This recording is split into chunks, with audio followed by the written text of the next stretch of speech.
Hello and welcome to another episode of Katie the Science Lady. I'm Mrs. Jacobson and today's topic is photosynthesis. So let's learn together.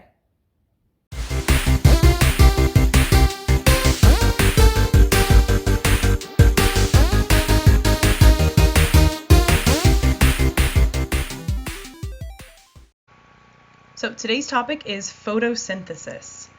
And when we talk about photosynthesis, it's the process where plants are storing energy from sunlight as a sugar called glucose.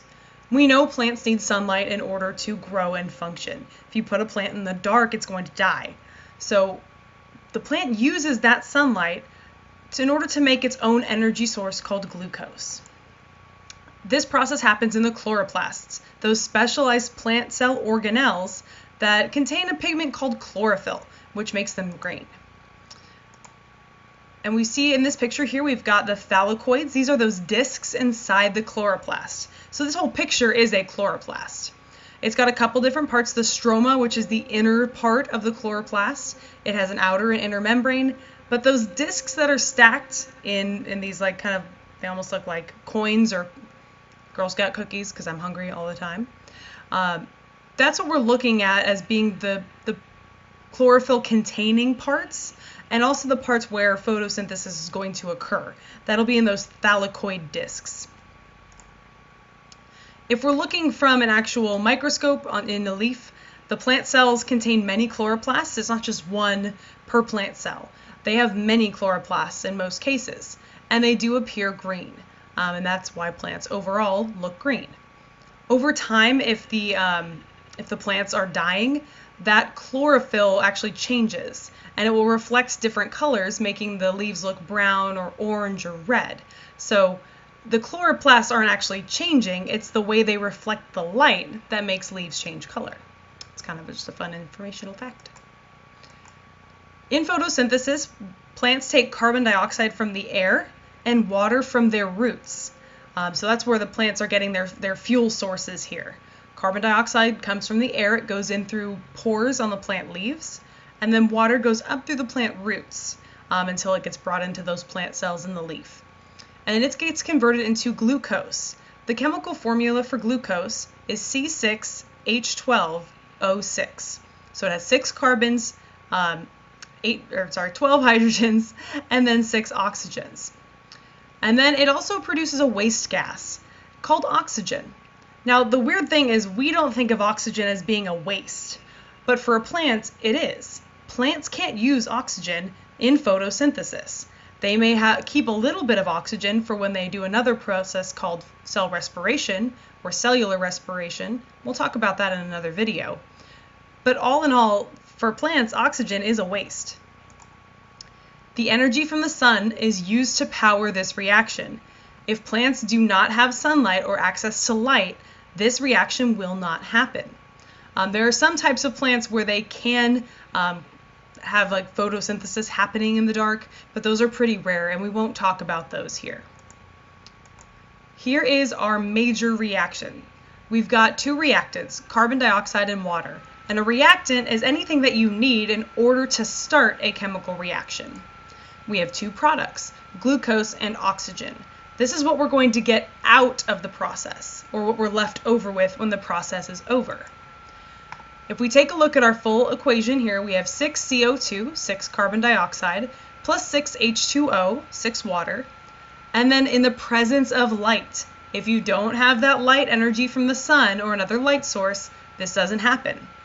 And after that process, you end up with your glucose molecule, C6H12O6, and 6 O2, or 6 oxygen molecules. This is our balanced equation, and that's why we have those numbers in front of it, 6, 6, and 6. We have to make sure that we have the same number of carbons, hydrogens, and oxygens on one side as we do on the other side of the equation. That's why we have to balance it and make sure everything is going to be equal. Again, the reactants are what you put into the process, and the products are what you get out of the process.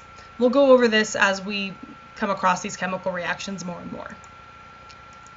If you put a plant in different situations, what happens? This is our little what if section. Photosynthesis is a pretty basic idea. There's nothing terribly complicated about it, especially at the level that we're looking at it, more of an introduction to photosynthesis.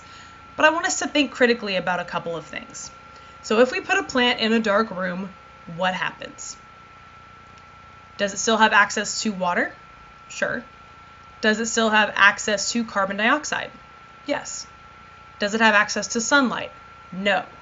If it doesn't have access to one of those three things, it cannot undergo photosynthesis. That plant will not do photosynthesis, meaning it's not going to make itself sugar.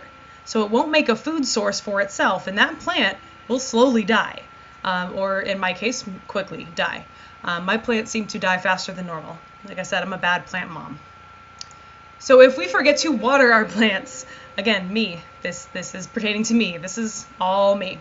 You would think that I know that photosynthesis is a process and that how it works, that I would be able to take care of my plants. No. So if you forget to water your plant, does it have access to carbon dioxide? Yes. Does it have access to sunlight? Yes. Does it have access to water? No, because if you're like me and you forgot, it won't.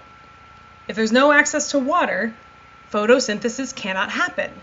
So your plant does not make the glucose it needs and it dies. Kind of sad here. The third one, if our plant is in a bubble by itself with no bacteria or earthworms or anything else, what happens?